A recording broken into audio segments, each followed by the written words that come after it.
আসসালামু আলাইকুম। গ্রাম থেকে আবার ঢাকার উদ্দেশ্যে রওনা দিলাম। আবার সেই ঢাকা, যে ঢাকা আমাদের কর্ম ব্যবস্থা করে দেয়, নিজস্ব কর্মস্থ ব্যবস্থা করি। আল্লাহ যেন আবার দিনকাল ঠিক মতো চালায়, রিজিকের ফয়সালা করে, সুন্দরভাবে জীবনটা যেন ইসলামের পথে, ইসলামের রাস্তায় যেন চলতে পারি। এজন্য আপনারা সবাই আমার জন্য দোয়া করবেন। আবার আমি এখন ঢাকা, ইনশাআল্লাহ ঢাকার উদ্দেশ্যে রওনা দিলাম।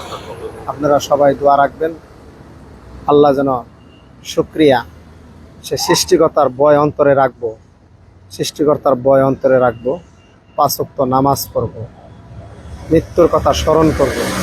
আসসালামু আলাইকুম ওয়া রাহমাতুল্লাহি ওয়া বারাকাতুহু।